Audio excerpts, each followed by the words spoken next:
اللهم صل على محمد وآل محمد۔ نبی پاک علیہ السلام کا ذکر کرنا اور آپ کے اصحاب کا ذکر کرنا، آپ کی اہل بیت کا ذکر کرنا، آپ کی امت کے اولیاء کا ذکر کرنا، یعنی نیک بندوں کا ذکر کرنا سنت الہیہ، اللہ کی سنت ہے، اللہ کے محبوب کی سنت ہے۔ قرآن پاک میں اللہ رب العزت نے نبی پاک علیہ السلام کو بار بار یہ حکم فرمایا، ارشاد فرمایا کہ میرے مکرم نبی صلی اللہ علیہ وسلم آپ اپنی امت کو جو پہلے لوگ گزر کے گئے ہیں، نیک لوگ، انبیاء کی جماعت، انعام یافتہ، ان کا تذکرہ پڑھ کر سناؤ۔ کیوں پڑھ کر سناؤ؟ تاکہ لوگوں کے دلوں کے اندر ان جیسے اعمال کرنے کی محبت پیدا ہو سکے۔ ہم کسی بزرگ کا جو واقعہ بیان کرتے ہیں، کسی نیک بندے کی کوئی صفت بیان کرتے ہیں، تو مقصد یہ ہوتا ہے ایک تو ہمارے علم میں اضافہ ہو، ہمیں انفارمیشن حاصل ہو، اور دوسرا یہ کہ اللہ رب العزت اس کوالٹی جیسی ہمیں بھی کوالٹی عطا فرمائے، وہ صفت اللہ ہمیں بھی عطا کرے۔ تو یہ بڑا ایک خاص ایک نقطہ ہے کہ جس بھی بندے کا ہم ذکر کریں گے، روحانی طور پر یا قدرتی طور پر اگر وہ نیک بندہ ہوگا تو اس کے فیض و برکات اللہ رب العزت ہمیں عطا فرمائے گا۔ اگر کوئی بہت زیادہ حسین ابراہیم علیہ السلام کا ذکر کرے گا تو اس کے اندر مہمان نوازی کی صفت پیدا ہو جائے گی، یعنی وہ اکیلا کھانا کھانا پسند ہی نہیں کرے گا، وہ چاہے گا کہ میرے ساتھ کوئی اور شامل ہو جائے۔ کیوں؟ کہ وہ جس ہستی کا ذکر کر رہا ہے اس ہستی کے اندر یہ صفت جو تھی وہ کمال درجے کے اوپر تھی۔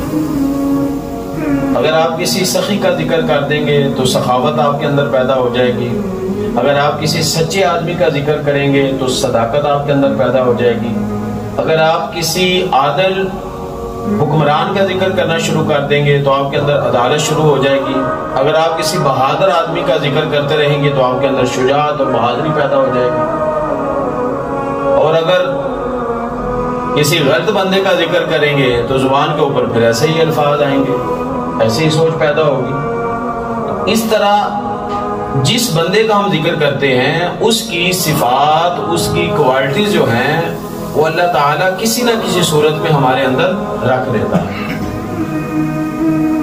کیوں؟ اس لیے کہ فرمایا من احب شیئا فاکثر ذکرہ، جو جس سے محبت کرتا ہے اسی کا ذکر کرتا رہتا ہے۔ تو اس لیے ہم نبی پاک علیہ السلام کی امت جو ہے وہ معتدل امت ہے، اعتدال، راہ اعتدال پر چلنے والی ہے، افراط و تفریط کا شکار ہم نہیں ہیں۔ افراط و تفریط یعنی جس طرح یہود و نصارہ ہو گئے تھے۔ امت مسلمہ کا جو تعارف اللہ نے قرآن میں کروایا ہے وہ کیا کروایا؟ وَكَذَلِكَ جَعَلْنَاكُمْ أُمَّةً وَسَطًا، اور ہم نے تمہیں امت وسط بنایا ہے۔ وسط اوسط، درمیان کو کہتے ہیں۔ تو اس لیے جب بھی ان مبارک ہستیوں کے ایام آئیں، ان کے دن آئیں، تو ہمیں ان کا تذکرہ بھی کرنا چاہیے، اور ہمیں ان کی جو خوبیاں ہیں ان میں سے جتنی ہو سکے اپنے اندر پیدا کرنے کی کوشش بھی کرنی چاہیے۔ سیدنا عثمان غنی رضی اللہ تعالیٰ عنہ نبی پاک علیہ السلام کی ولادت سے وہ 5-6 سال بعد پیدا ہوئے، تقریباً 6 سال بعد آپ کی ولادت ہوئی۔ 571 عیسوی میں نبی پاک صلی اللہ علیہ وسلم کی ولادت ہوئی، اور 576 عیسوی میں حضرت عثمان غنی رضی اللہ تعالیٰ عنہ کی ولادت ہوئی۔ تو آپ کی اور نبی پاک صلی اللہ علیہ وسلم کی مبارک زندگی میں 5-6 سال کا فرق ہے، اور جو عزتیں، جو عظمتیں یہ نبی پاک علیہ السلام کی نسبت سے آپ کو عطا کی گئی، سب سے بڑی جو نسبت ہے اور سب سے بڑا جو اعزاز آپ کو اللہ تعالیٰ نے عطا کیا وہ یہ کہ یکے بعد دیگرے 2 شہزادیاں نبی پاک صلی اللہ علیہ وسلم کی آپ کے نکاح میں ہیں۔ پہلے حضرت رقیہ اور پھر اس کے بعد حضرت ام کلثوم۔ حضرت رقیہ کی جب وفات ہوئی، آپ کا وصال ہوا، غزوہ بدر کے موقع پر نبی پاک علیہ السلام گئے تو پیچھے وہ بیمار تھیں، تو آپ نے فرمایا عثمان تو ادھر ہی رہ ان کی عیادت کے لیے۔ تو عرض کی یا رسول اللہ اتنا بڑا مارکہ ہے، یعنی حق اور باطل کی پہلی جو ہے وہ جنگ ہونے جا رہی ہے، اور میں اتنی بڑی سعادت سے محروم رہ جاؤں، بدری صحابہ کا بڑا مقام ہے۔ تو تو نبی پاک علیہ السلام نے فرمایا آپ کے لیے میرا حکم ہے کہ آپ گھر میں رہو کیونکہ آپ کی اہلیہ بیمار ہے۔ تو اسلام جہاں پر جو ہے وہ جہاد کا درس دے رہا ہے، میدان عمل میں جانے کا درس دے رہا ہے، وہاں پر یہ بھی درس دے رہا ہے کہ اگر آپ کے گھر میں آپ کی اہلیہ، آپ کی والدہ، آپ کے والد، آپ کے بچوں میں سے کوئی بیمار ہے تو آپ پھر پہلے ان کی جو ہے وہ حفاظت کا بندوبست کریں۔ اس لیے اس کو امت وسط کہا گیا ہے۔ لیکن وہ چونکہ دل کے اندر وہ تھا کہ میں اتنے بڑے اعزاز سے محروم رہ رہا ہوں، تو رسول پاک صلی اللہ علیہ وسلم نے فرمایا کہ آپ کو وہی مقام ملے گا جو بدری صحابہ کو ملا۔ یعنی اللہ تعالیٰ آپ کو اجر سے محروم نہیں رکھے گا۔ تو یہ بھی اللہ تعالیٰ کی دیکھے بارگاہ سے کرم نوازیاں ہوتی ہیں کہ وہ گھر میں بیٹھے بیٹھے بدری صحابہ جیسا مقام حاصل کر رہے ہیں۔ کیوں؟ اس لیے کہ نیت کے اندر اخلاص تھا، نیت ان کی تھی میں جاؤں، لیکن حالات آڑے آ گئے اس لیے وہ نہیں جا سکے۔ بہرحال یہ نبی پاک علیہ السلام کے داماد ہیں، دوہرے داماد جس کو ہم بولتے ہیں، دو مرتبہ یعنی کوئی یا کی شادی دونوں بیٹیوں سے یک کے بعد دیکھ رہے ہیں۔ اچھا، دوسری شادی کیوں ہوئی؟ یعنی حضرت رقیہ کا جب وصال ہو گیا، ادھر بدر کے دن فتح ملی اور ادھر پیچھے رات کو آپ کی بیٹی کا، آپ کی شہزادی حضرت رقیہ کا وصال مبارک ہو گیا۔ ادھر کتنی بڑی فتح مل رہی ہے، کتنی بڑی خوشی لے کر آ رہے ہیں، لیکن جو ہی شہر مدینہ پہنچا، آپ اندازہ کریں نا، باپ ایک بیٹی کی جب اتنی بڑی فتح لے کر آ رہا اور آگے راستے میں خبر مل جائے کہ آپ کی بیٹی اللہ کو پیاری ہو گئی ہے، تو اس باپ کے دل کے اوپر کیا بیتی ہوگی؟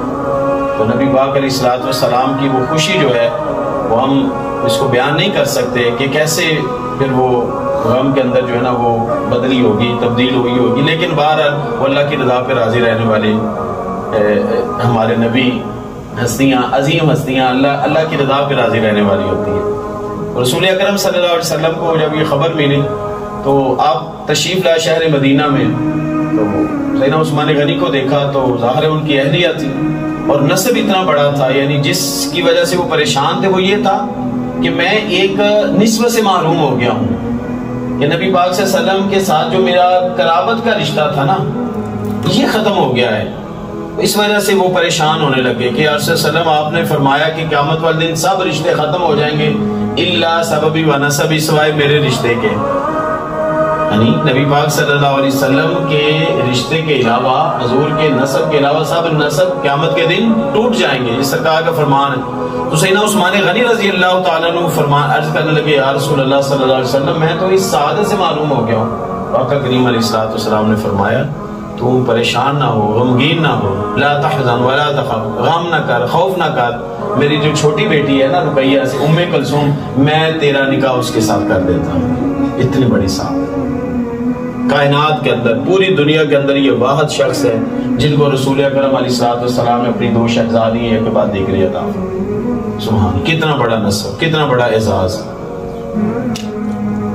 آپ کی جو نانی ہے نا، اچھا رشتے میں بھی دیکھیں، ویسے 5ویں پشت میں یعنی باپ کی طرف سے اگر جائیں تو عبد مناف یہ وہ شخص ہے کہ جو نبی پاک علیہ السلام اور سیدنا عثمان غنی کا جو نسب اوپر کی طرف اگر جائے تو وہاں پر جا کر مل جاتا ہے، یعنی 5ویں پشت میں آپ جو ہے وہ نبی پاک صلی اللہ علیہ وسلم کے خاندان کے ساتھ جا کے ملتے ہیں۔ لیکن والدہ کی طرف سے اگر دیکھیں تو سیدنا عثمان غنی رضی اللہ تعالی عنہ کی جو نانی ہے، سیدنا عثمان غنی کی نانی بیضہ ام الحکیم ان کو کہا گیا، ام الحکیم، وہ حضور علیہ السلام کی پھوپھی ہیں، حضور علیہ السلام کی پھوپھی ہیں۔ تو اس حوالے سے والدہ کی طرف سے سیدنا عثمان غنی رضی اللہ تعالیٰ جو ہیں وہ نبی پاک صلی اللہ علیہ وسلم کے قریشی خاندان سے ہیں، جو آپ کا خاندانی قریش تھا بنو ہاشم کا، اس کے ساتھ، یعنی جو حضرت عثمان غنی کی نانی ہے وہ نبی پاک صلی اللہ علیہ وسلم کی پھوپھی، جانا سگی پھوپھی، حضرت عبداللہ رضی اللہ تعالیٰ عنہ کی بہن ہے۔ تو اس حوالے سے بھی سیدنا عثمان غنی کو والدہ کی طرف سے بڑی قریب جو ہے وہ رشتہ داری میسر آئی۔ جب قبول اسلام کی باری آتی ہے تو 34 سال تقریباً آپ کی عمر ہے، تقریباً 34-35 سال آپ کی عمر ہے جس وقت، کیونکہ نبی پاک صلی اللہ علیہ وسلم نے کب اعلان نبوت کیا؟ جب آپ کی عمر کتنی تھی؟ 40 سال۔ تو میں نے ابتدا میں عرض کیا کہ حضرت عثمان غنی رضی اللہ عنہ نبی پاک صلی اللہ علیہ وسلم سے کتنے سال بعد پیدا ہوئے؟ 5 یا 6 سال بعد، ٹھیک ہے؟ تو اس وقت نبی پاک صلی اللہ علیہ وسلم کی عمر مبارک 40 سال، تو عثمان غنی کی عمر 34 یا 35 سال۔ یعنی 6 سال کا اگر ہم گیپ گئے تو 34 سال کی عمر تھی. تو اب 34 سال کا نوجوان بھرپور جو ہے اس کو شباب بھی ہوتا ہے، عروج بھی ہوتا ہے، اور خاندان بھی آپ کا بڑا جو ہے وہ امیر خاندان تھا آپ کا. تو بنو امیہ کا خاندان ہے، یہ بڑا روب والا خاندان تھا مکے کی سرزمین میں. تو نبی پاک علیہ الصلوۃ والسلام نے باقی صحابہ کو بھی دعوت دی، باقی لوگوں کو بھی. تو کسی نے تھوڑا وقت مانگا، کسی نے زیادہ وقت مانگا، کسی نے کوئی دلیل، کوئی معجزہ طلب کیا. تو سیدنا صدیق اکبر نے ان کو دعوت دی تھی کیونکہ ان کے دوست تھے. سیدنا صدیق اکبر رضی اللہ تعالیٰ نے فرمایا کہ اس طرح کر کے آپ اسلام قبول کریں. تو انہوں نے کہا چلو ٹھیک ہے، کل ہم چلیں گے حضور کی بارگاہ میں اور جا کر کلمہ پڑھ لیں گے. اچھا ابھی وہ دونوں گھر میں ہی ہیں، سیدنا ابوبکر صدیق بھی اور سیدنا عثمان غنی بھی دونوں گھر میں ہیں. تو نبی پاک علیہ الصلوۃ والسلام خود چل کر آ گئے اور آ کر کہتے ہیں عثمان، ایک چھوٹا سا جملہ ہے، چھوٹا سا جملہ آپ سنیں گے، آپ واری واری جائیں گے. چھوٹا سا جملہ ہے، وہ جملہ سن کر سیدنا عثمان غنی اسلام قبول کرتے ہیں. وہ جملہ کیا ہے؟ نبی پاک علیہ الصلوۃ والسلام تشریف لائے اور فرمایا عثمان خدا کی جنت قبول کر، اللہ نے مجھے تیری طرف اور ساری مخلوق کی طرف نبی بنا کر بھیجا. لو جی یہ جملہ ہے چھوٹا سا. کیا فرمایا؟ عثمان خدا کی جنت قبول کر کیونکہ اللہ نے مجھے تیری طرف اور ساری مخلوق کی طرف مبعوث کیا ہے، نبی بنا کر بھیجا ہے. سیدنا عثمان غنی رضی اللہ تعالیٰ کہتے ہیں نبی پاک علیہ الصلوۃ والسلام کے یہ سادہ سا جملے جو تھے میرے دل کے اوپر اس قدر اثر انداز ہوئے، اتنا اثر کیا ان جملوں نے کہ میں آگے بڑھا اور میں نے کریم آقا علیہ الصلوۃ والسلام کے ہاتھوں کو پکڑا، چوما، بوسہ دیا اور کلمہ پڑھ کر مسلمان ہوا. یہ ایک چھوٹے سے جملے سے اللہ تعالیٰ نے آپ کے دل کو جو ہے وہ مائل کر دیا. تو یہ آپ کا قبول اسلام تھا. پھر آپ وہ پہلے صحابی ہیں، سیدنا عثمان غنی رضی اللہ تعالیٰ عنہ پہلے صحابی ہیں جنہوں نے حبشہ کی طرف ہجرت کی تھی. حبشہ کی طرف 2 ہجرتیں ہوئی ہیں نا، ہجرت حبشہ اولا اور ہجرت حبشہ ثانیہ. سیدنا عثمان غنی رضی اللہ تعالیٰ عنہ وہ ہیں کہ جنہوں نے اپنی اہلیہ کے ساتھ ہجرت کی. حبشہ کی طرف سب سے پہلے صحابی ہجرت کرنے والے. اور جب ہجرت مدینہ کی بات آئی تو کریم آقا علیہ الصلوۃ والسلام نے حضرت عثمان غنی کا جو مواخات کا رشتہ جو تھا وہ اوس بن ثابت جو حسان بن ثابت کے بھائی ان کے ساتھ جو ہے وہ قائم کیا تھا. اس وجہ سے دونوں خاندان اور دونوں قبیلے آپس میں بہت زیادہ قریب ہو گئے. تو اوس بن ثابت جو تھے وہ آپ کے مواخاتی بھائی بنے ہجرت مدینہ کے موقع پر. اب مدینہ پاک مال دینا اللہ تعالیٰ، تو یہ دعا مانگنی چاہیے کہ اللہ ہمیں اپنی راہ میں بھی خرچ کرنے کی توفیق عطا کرے.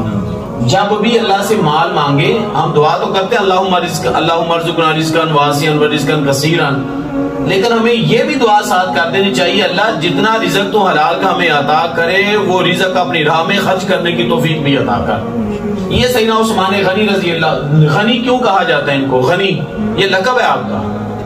آپ نے اتنی سخاوت کی، اللہ کی راہ میں اتنا خرچ کیا کہ آپ کو رسول اکرم صلی اللہ علیہ وسلم نے غنی کا لقب عطا فرمایا، بے نیاز.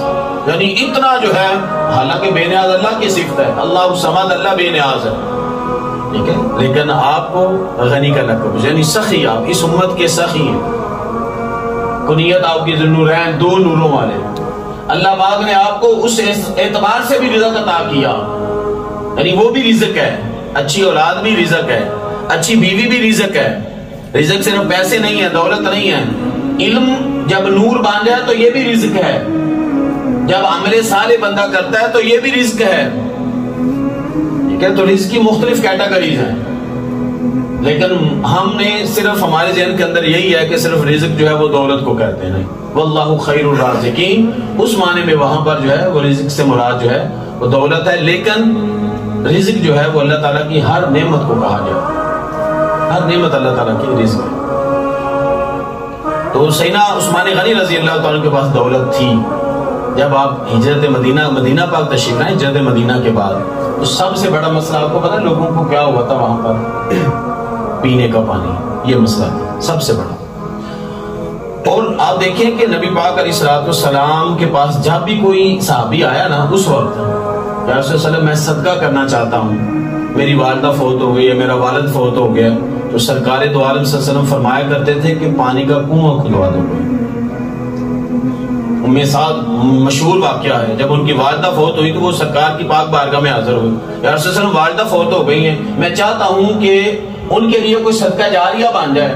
تو سرکار نے فرمایا کہ پانی کی قلت ہے، پانی کی کمی ہے، تو ایک جگہ پر جو ہے وہ کنواں کھدوا دے۔ عرض کی یا رسول اللہ علیہ وسلم، ان کے ذہن میں تھا کوئی مسجد کی تعمیر کا حکم دیں گے، کوئی مینار، کوئی قالین، کوئی اس طرح کر۔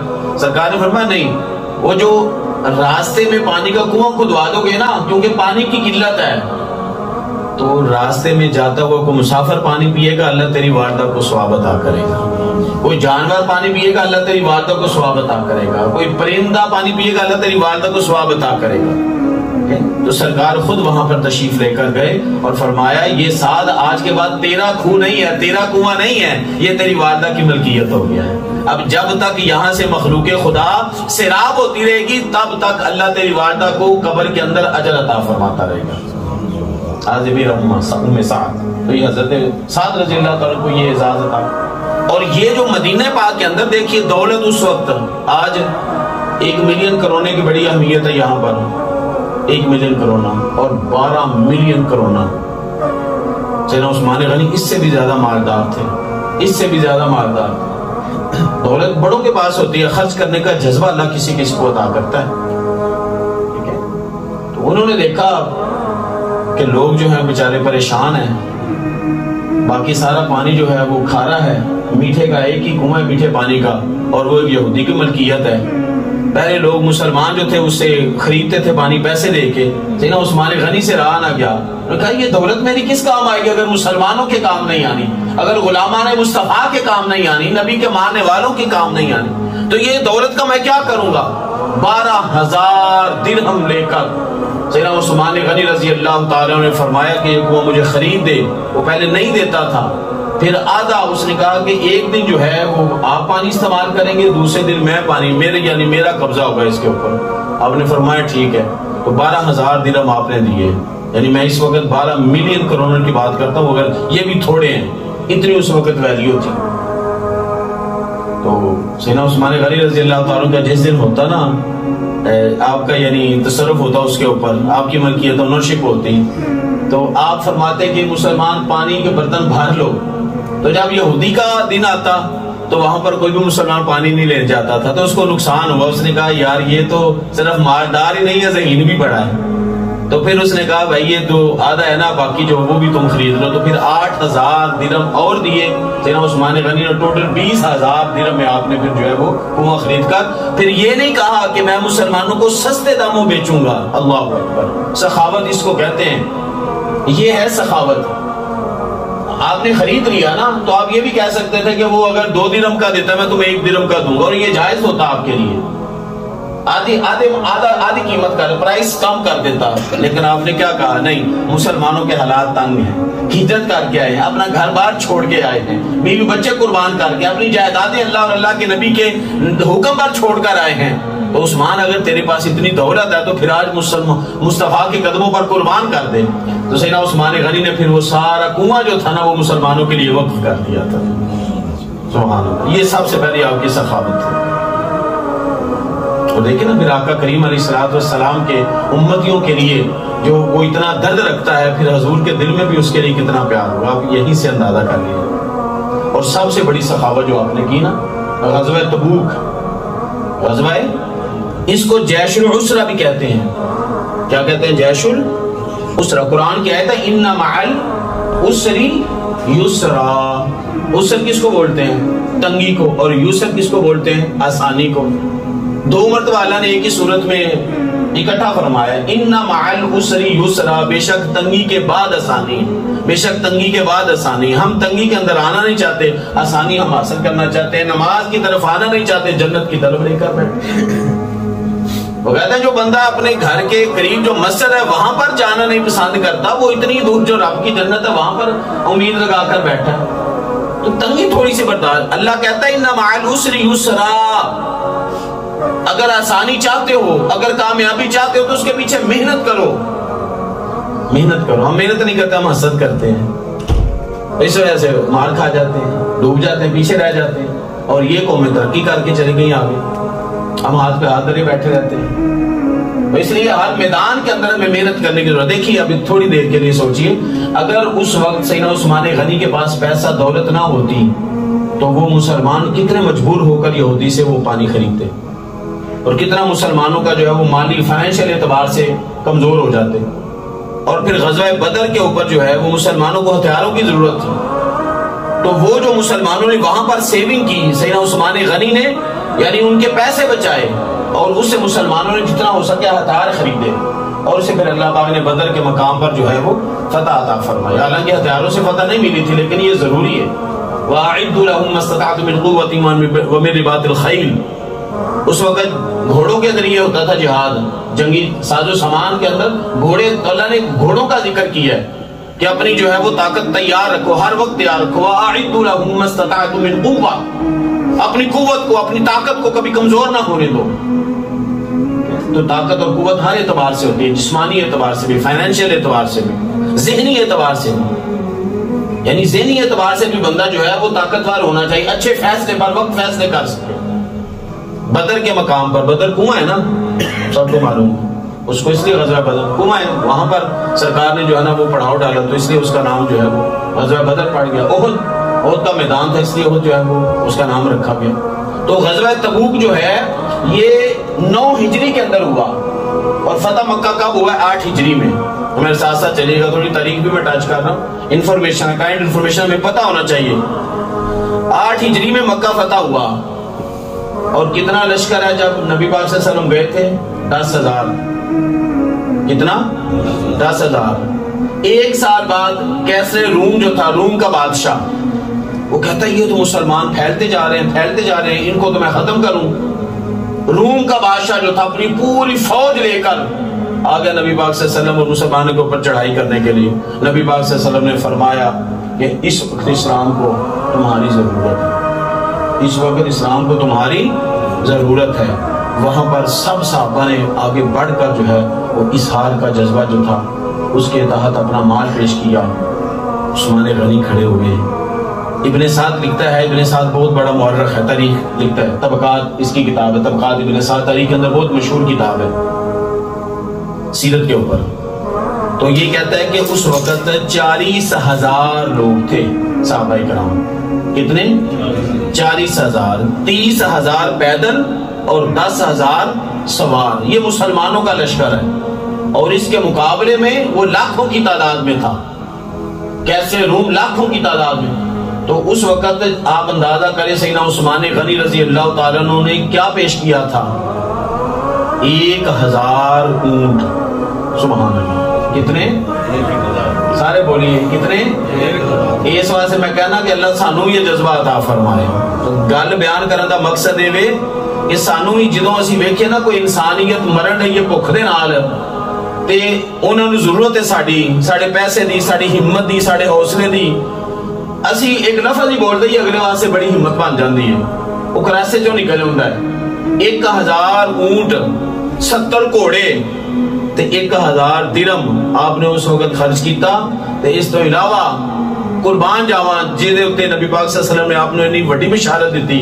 سرکار نے فرمایا تھا کہ ما در عثمان ما عمل بعد هذا اليوم, کہ آج میرے عثمان نے اتنی سخاوت کر دی ہے کہ آج کے بعد عثمان کا کوئی عمل اس کو نقصان نہیں پہنچا سکتا. یہ عثمان کے لیے میرے آقا نے فرمایا. اور وہ سخاوت کیا تھی وہ اگلی بات ہے. یہ تو جو میں نے بیان کیا ہے نا یہ ہمارے لیے بہت بڑی ہے, ان کے لیے نہیں تھی. 40,000 میں سے 10,000 فوجیوں کا مکمل ساز و سامان, کھانا پینا, سواری, یہ سارا انتظام اکیلے عثمان غنی نے اٹھایا.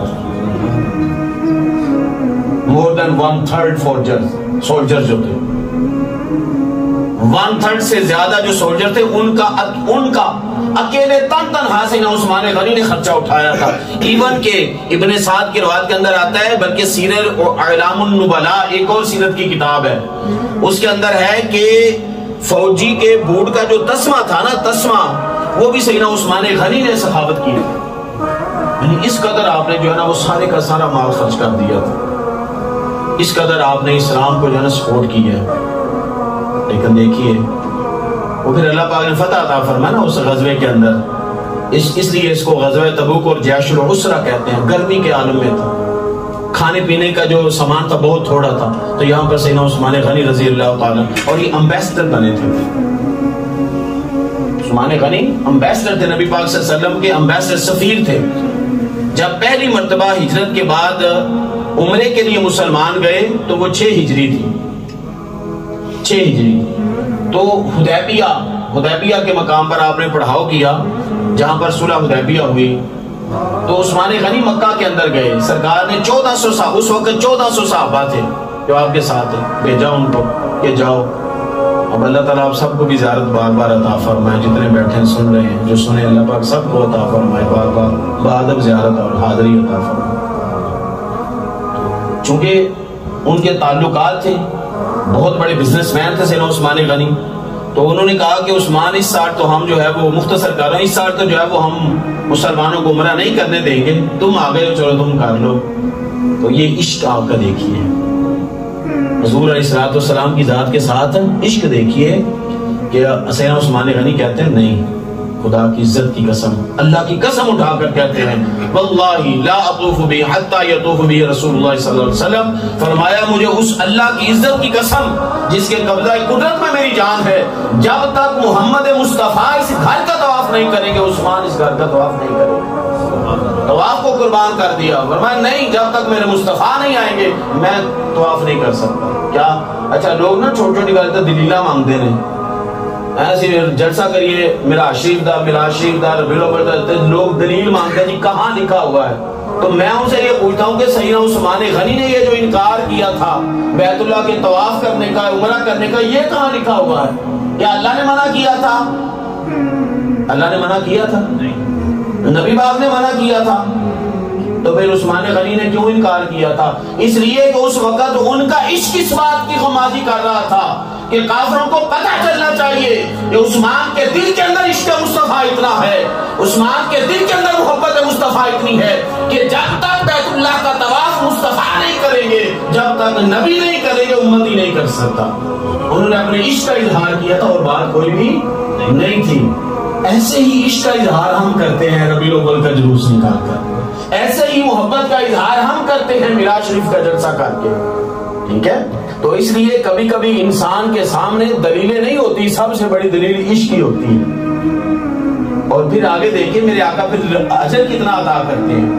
وہ کچھ لوگ ہوتے ہیں نا بیچ میں اس طرح کے وہ غلط باتیں پھیلانے والے. عبداللہ ابن عمر سے نا خارجی نے پوچھا شان کم کرنے کے لیے, بیت رضوان یہ وہ لوگ ہیں کہ جن کا قرآن میں اللہ نے ذکر کیا ہے سورہ فتح کے اندر, پارہ نمبر 26 سورہ فتح, اِنَّا فَتَحْنَا لَكَ فَتَحًا مُبِينًا. اس سورت کے اندر اللہ تعالیٰ نے بیت رضوان کا ذکر کیا ہے. ایک درخت تھا, اس درخت کے نیچے سارے صحابہ کرام ہوئے اور نبی پاک علیہ السلام نے فرمایا میرے ہاتھ کے اوپر بیعت کرو.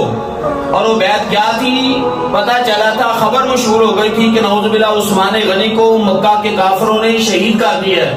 نبی پاک صلی اللہ علیہ وسلم نے فرمایا یہ میرا ہاتھ ہے, اس ہاتھ کے اوپر ہاتھ رکھ کر وعدہ کرو, عہد کرو کہ جب تک عثمان کا بدلہ نہیں لیں گے یہاں سے واپس نہیں جائیں گے.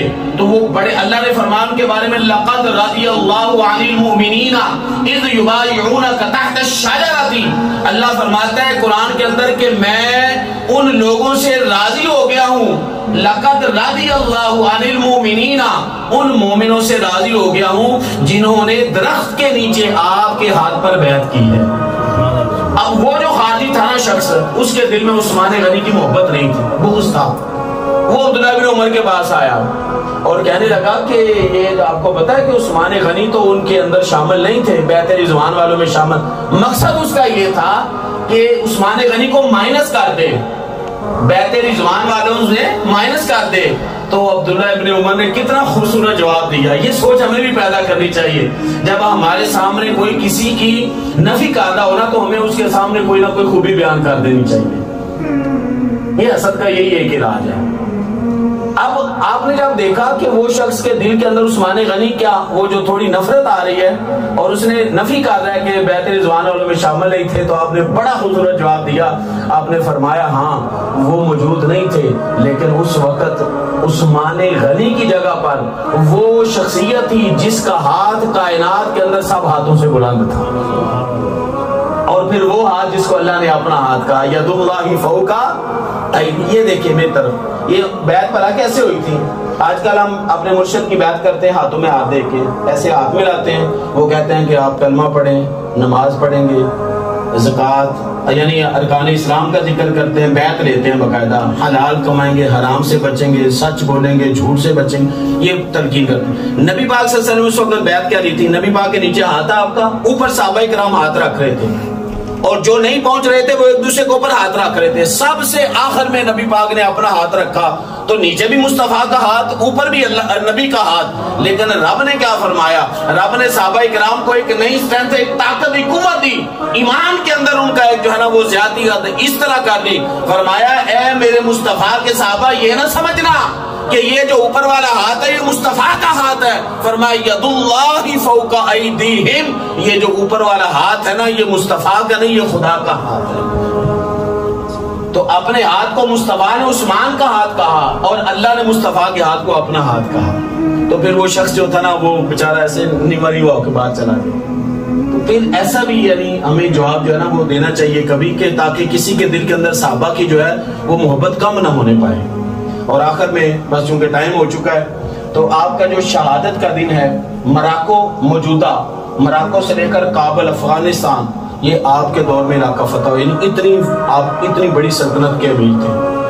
12 سال یعنی خلفائے راشدین میں سب سے زیادہ آپ نے حکومت کی ہے، 12 سال کا پیریڈ، اور کسی کو اتنا میسر نہیں آیا۔ اس کے بعد عمر فاروق 10 سال کا، اس کے بعد حضرت علی ہیں، پھر حضرت ابوبکر صدیق، یعنی کہنے کا مطلب کہ 12 سال تک آپ خلیفہ رہے، لیکن آخری 40 دن جو تھے نا، پہلے 6 سال آپ کے بہت اچھے رہے، امن و امان ہر طرف، فتوحات ہوتی رہی، کنکوار آپ نے علاقے کیے بہت زیادہ، لیکن بعد میں کچھ شرپسند شامل ہو گئے۔ تو ایک بھی شرپسند آ رہا ہے کہ اندر ایک گندی مچھلی پورے تالاب نو گندا کر، تو کچھ شرپسند ایسے آپ کی حکومت میں شامل ہو گئے کہ جنہوں نے آپ کی حکومت کو جو ہے نا وہ تباہ و برباد کر دیا، کچھ آپ کے اوپر الزامات لگا کے کہ آپ نے عقبہ پروری کی۔ بہرحال مختصراً یہ کہ مدینہ پاک کے اندر جو ہے وہ 40 دن تک آپ کو نظر بند کیا گیا، محاصرہ آپ کے گھر کا کیا گیا، اور لوگ چاہتے تھے، ایک مرتبہ حضرت ام حبیبہ جو نبی پاک صلی اللہ علیہ وسلم یہ اہلیہ ہماری ماں، وہ کھانا لے کے جا رہے تھے ان کے لیے، تو وہ جو مصر کے لوگ تھے بلوائی تھے، انہوں نے آپ کو پیچھے واپس بھیج دیا تھا، یعنی کھانا پینا آپ کے اوپر بند کر دیا۔ پھر بڑی مشکل سے رات کے اندھیرے میں کوئی نابو، کوئی ہمسایہ، کوئی دو یار دوست اس طرح پہنچاتا، کبھی پانی پہنچا دیتا، کبھی کھانا پہنچا دیتا۔ تو 40 دن تک بہرحال آپ کے گھر کا محاصرہ کیا گیا، اور اس دوران 3 مرتبہ ایسا ہوا کہ مولا علی شیر خدا نے پانی کے 3 مشکیزیں آپ کے گھر تک پہنچائے۔ امام حسن کو آپ نے فرمایا بیٹا میرے لیے ابھی ذرا حالات اس طرح ہیں کہ تو جا کے حفاظت کر، کیونکہ مولا علی جاتے تو پوری فوج نے جانا تھا، پھر وہی جو ہے نا فتنہ فساد کیے۔ تو شہر مدینہ کے تقدس کو پامال نہ ہونے دے، یعنی اس کو بچانے کے لیے، تاکہ اس کی عزت حرمت جو ہے وہ برقرار رہے، سیدنا مولا علی بھی پیچھے رہے، سیدنا طلحہ بھی، سیدنا زبیر، یہ 3 بڑے صحابہ اس وقت موجود تھے، لیکن انہوں نے اپنے اپنے شہزادوں کو آگے کیا ہوا تھا۔ تو بہرحال مختصر یہ کہ جس وقت آپ کی شہادت ہوئی اس دن آپ روزے سے تھے، اس دن آپ، اور جمعے کا دن تھا، سبحان اللہ، 18 ذی الحجہ، حج کا مہینہ، جمعے کا دن تھا، اور نماز جمعہ کے بعد عصر کا وقت تھا جب آپ کے سامنے قرآن کھلا۔ اچھا، اس دن بھی آپ کو پانی پہنچایا گیا تھا آپ کے ہمسائے کی طرف سے، جس دن آپ کی شہادت ہوئی اس دن آپ کے گھر میں پانی موجود تھا۔ کچھ لوگ کہتے ہیں جی 40 دن تک آپ کو پانی نہیں دیا گیا، یہ بالکل غلط ہے۔ پانی آپ کو پہنچایا جاتا رہا، لیکن وہ بڑی مشکل سے پہنچایا جاتا رہا۔ 40 دن تک محاصرہ ہوا ہے آپ کے گھر کا، امام ذہبی نے بیان کیا، باقی تمام سیرت نگاروں نے بیان کیا کہ 40 دن تک آپ کو نظر بند کیا گیا، گھر کے اندر باہر نہیں نکلنے دیا گیا، یعنی آزادانہ آپ کو کھانے پینے کی چیزیں نہیں پرووائڈ کی جاتی رہی، بڑی مشکل سے چھپ چھپ کے، آپ کو پتہ ہی جس طرح نظر بندی ہوتی ہے، ٹھیک ہے۔ اور اس وقت وہ تو دشمن تھے نا جنہوں نے کی تھی، حتیٰ کہ انہوں نے کہا کہ ہم تب تک راضی نہیں ہوں گے جب تک جو ہے وہ آپ کا خون جو ہے نا وہ ہم اپنے ہاتھوں کو رنگین نہیں کریں گے۔ حتیٰ پھر آپ نے آپ کا قرآن کھول لیا، آپ کو پتا تھا کہ قضا جو ہے نا وہ آنے والی ہے، دائی اجل کو لبیک کہنا ہے، تو آپ جمعے کی نماز کے بعد روزے کی حالت میں تھے، جمعے کا دن تھا، تو آپ نے رب کا قرآن کھولا، الحمد سے پڑھنا شروع کیا، اور جب فَسَيَكْفِيكَهُمُ اللَّهُ وَهُوَ السَّمِيعُ الْعَلِيمُ اس صفحے پر پہنچے تو ایک بدبخت نے جو ہے وہ آپ کو اس طرح کر کے تلوار اور وار اس طرح نیزہ مارا کہ آپ کا جو مبارک خون تھا وہ قرآن پاک کے ور کے اوپر گرا تھا. اور وہ جو لفظ ہے نا فَسَيَكْفِيكَهُمُ اللَّهُ، اس کا مطلب ہے اللہ آپ کے لیے کافی ہے. اس لفظ کے اوپر جو ہے وہ آپ کے مبارک جسم کا خون گرا. اور دیکھیے قیامت والے دن کسی کی گواہی اس کا پیر دے گا کہ یہ میرا مرید ہے. قیامت والے دن کسی کی گواہی اس کا امام دے گا کہ یہ میرا مقتدی ہے. قیامت والے دن کسی کی گواہی نبی دے گا کہ یہ میرا امتی ہے. لیکن قربان جاؤں عثمان غنی کی شہادت پر کہ قیامت والے دن رب کا قرآن گواہی دے گا کہ اللہ یہ وہ میرا قاری ہے کہ جب آخری وقت آیا تھا تو اس کی زبان پر میری تلاوت جاری. یہ عثمان غنی کا مقام ہے. اللہ تعالی ہمیں بھی ان جیسی سخاوت اور ان جیسی تلاوت قرآن کا ذوق و شوق عطا فرمائے. وما علیہ الا البلاغ المبین.